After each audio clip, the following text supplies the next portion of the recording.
नमस्कार दोस्तों, कोलकाता के आरजीकर हॉस्पिटल में 31 साल के ट्रेनी डॉक्टर के साथ जो हीनस क्राइम हुआ उसके पूरे देश के आत्मा को झकझोर कर दिया। वेस्ट बंगाल सहित के देश के कई इलाकों में प्रोटेस्ट देखने को मिला।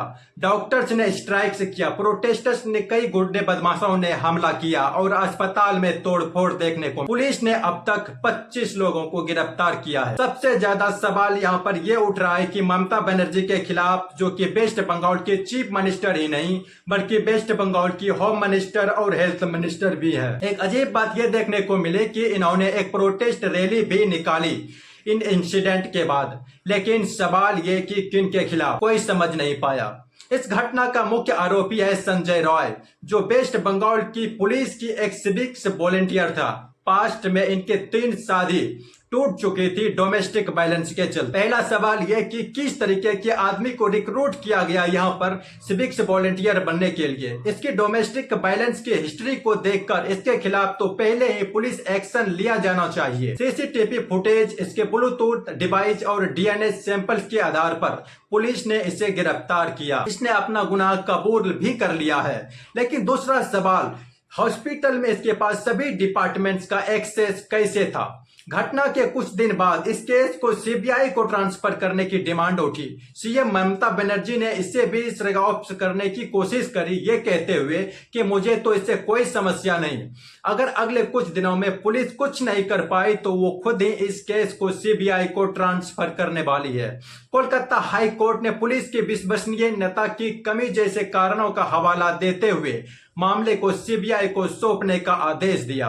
साथ ही साथ हाई कोर्ट ने भी ये याद दिलाया कि किसी केस के सीबीआई को सौंप दिए जाने की डिमांड दिखाती है कि स्टेट पुलिस में लोगों का भरोसा नहीं रहा और ये home minister chief minister Mamata Banerjee का एक फेलियर है। यहाँ आता है हमारा तीसरा सवाल, आखिर किस तरह संदीप घोष जैसा आदमी आरजीकर मेडिकल कॉलेज का प्रिंसिपल बना हुआ। इस पर आरोप है कि यह बहुत ही करप्ट इंसान रहा है। एलिजिडली ये माफिया की तरह इस मेडिकल कॉलेज को चलाया, लेकिन बार बार इसका ट्रांसफर रुक जाता। अंदेशा है कि इनकी टीएमसी की करीबी होने की वजह से इस केस में भी एक संगीन आरोप लगे कि कैसे इन्होंने मामले को दबाने की कोशिश करी, इसे एक आत्महत्या दिखाने की कोशिश करी। विक्टिम की पेरेंट्स को कई घंटों तक विक्टिम की बॉडी नहीं दिखाई। एफआईआर लिखने में भी देरी हुई और इन्हें जब वहां से हटाया गया के बाद भी इन्हें कलकत्ता नेशनल कॉलेज का प्रिंसिपल बना दिया। मतलब जो आदमी किसी एक जगह पर होने के लायक नहीं है उसे दूसरे जगह पर ट्रांसफर करने का क्या सेंस बनता है।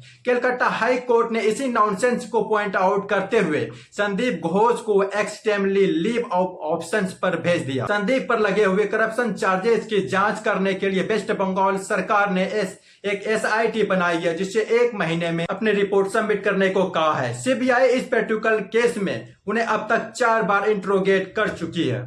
देश भर में जब लोगों ने इस केस पर आवाज उठाई तो वर्क प्लेस में औरतों की सेफ्टी के लिए वेस्ट बंगाल सरकार ने कुछ इनिशिएटिव अनाउंस कर दिया। सुप्रीम कोर्ट ने मामले की स्क्रो मोटो काउंसिल ली। कुछ स्टेटमेंट जैसे कि संविधान में दी गई इक्वालिटी क्या ही है अगर औरतें अपनी वर्क प्लेस में भी सेफ ना हो और उन्हें बेसिक इक्वालिटी डिनाई किया जाए। ग्राउंड लेवल चेंजेस आने के लिए देश अब एक और रेप होने का इंतजार नहीं कर सकता। लेकिन क्या देश में हो रहा है हर रोज के करीब 80 के रेप केसेस रुक गए होंगे? बिल्कुल भी नहीं।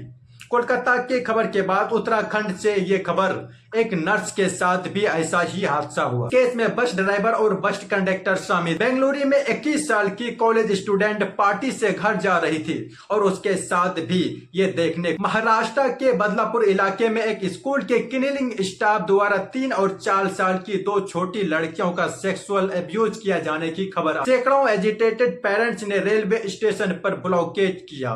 इंसानी खबरों को देखकर आपको लगे कि पिछले 8-10 दिनों में कुछ ज्यादा ही रेप्स होने लगे हैं पूरे देश, लेकिन ये बात सच नहीं है।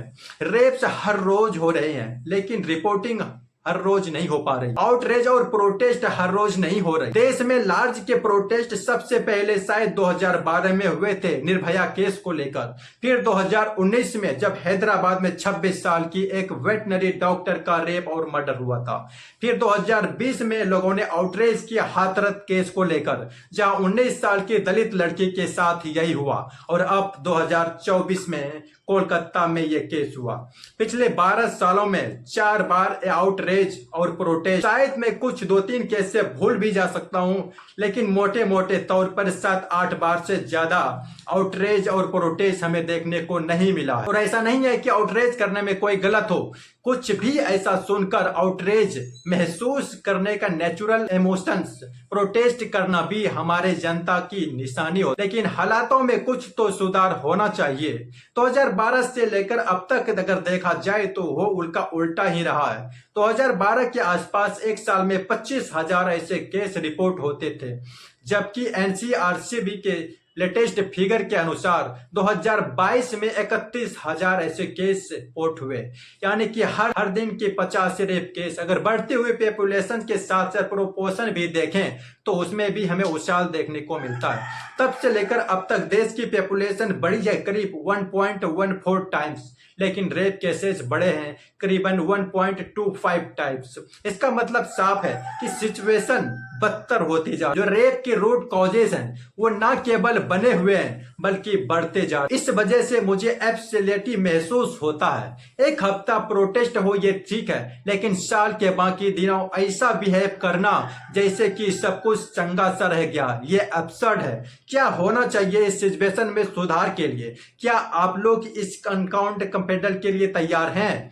यह डिस्कशन शायद आप देखेंगे कि किस तरह से बहुत से लोग किसी ना किसी तरह इनडायरेक्टली इस प्रॉब्लम का हिस्सा बन जाते हैं। क्या अब एक नॉलेज मुझे नहीं पता, क्योंकि वीर दास ने बस इतना ही कहा था कि हम टू इंडिया में जी रहे हैं।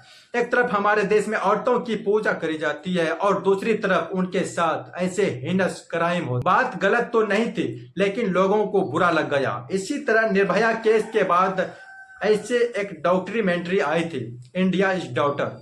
ये इतनी पावरफुल और थॉट प्रोवोकिंग थी डॉक्यूमेंट्री थी कि देश की हर एक स्कूल में इसे 10th क्लास को दिखाया जाना चाहिए। लेकिन हमारे देश में लोग अनकंपेटेबल हुए और इन डॉक्यूमेंट्री पर हमेशा के लिए बैन लगा दिया। कहा गया कि इससे कि इंडिया के इंटरनेशनल इमेज खराब हो सकता है। आज के डिस्कशन के बाद आपको ऐसे ही अनकंफर्टेबल लग सकता है, लेकिन अगर आप जेन्युइनली कंसर्न हो इस मुद्दे को लेकर तो वीडियो को आखिर तक जरूर देखना। शुरुआत करते हैं बड़े सिंपल से सवाल, सॉल्यूशन क्या रेप, उस सॉल्यूशन का आप लोग कहोगे कि क्या बेहुदा सा सवाल पूछते हो। ऑब्वियसली रेप गलत चीज, लेकिन जब हम अपने आसपास के सोसाइटी एटीट्यूड्स को देखते हैं तो कुछ और ही तस्वीर निकल कर सामने आती है। हर कोई कहता तो है कि रेप गलत चीज, लेकिन कंडीशंस अपनी अप्लाई करता है उसके साथ। इंदिरा जयसिंह का केस देख लीजिए, famous human rights lawyer, gender equality के लिए बहुत सारे लैंडमार्क केसेस में एफआईआर हुई है। जब निर्भया केस में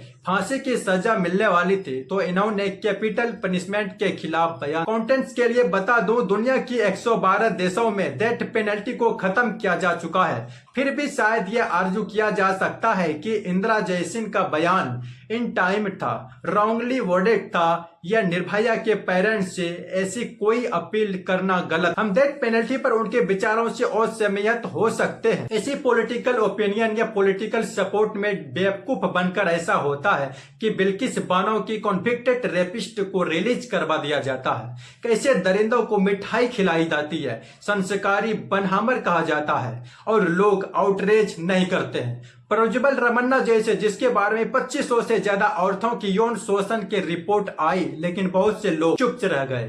कॉन्विक्टेड रेटेड गुरमीत राम रहीम को बार बार पैरोल दी जाती है इलेक्शन से पहले, और जो बीजेपी नेता चौधरी लाल सिंह रेप एक्यूज के सपोर्ट में रैली निकाल रहा, फिर उसे कांग्रेस में शामिल कर दिया गया और चुनाव की टिकट भी दे दिया गया। इसीलिए ये कहता हूँ कि सोशल मीडिया पे कहता हर कोई है कि रेप गलत है, लेकिन जब बात रेपिस्ट को सपोर्ट करने की आती है तो अपने पॉलिटिकल ओपिनियन की आती है और खुद की विचारों की आती है, तो लोग यहाँ पर कंडीशन से अप्लाई कर दे। अगर आपको किसी की बात ठीक नहीं लगती तो आप उन्हें क्रिटिसाइज कर सकते हैं। अगर उसने कुछ इलीगल किया है तो आप पुलिस रिपोर्ट कर सकते हैं, लेकिन रेप गलत, फुल स्टॉप। रेप थ्रेट गलत है, फुल स्टॉप। लेकिन प्रॉब्लम यह है कि लोगों की अगर मगर चलती रहे, और बात सिर्फ यहाँ सोशो पॉलिटिकल ओपिनियन सीमित तक नहीं है, बल्कि लोगों के बहुत सारे दूसरे प्रोविजंस में भी कंडीशंस अप्लाई हो जाती। हाथरस की केस में सुधीर चौधरी ने जी न्यूज पर कहा कि हमारी इन्वेस्टिगेशन के अनुसार पीड़िता और मुख्य आरोपी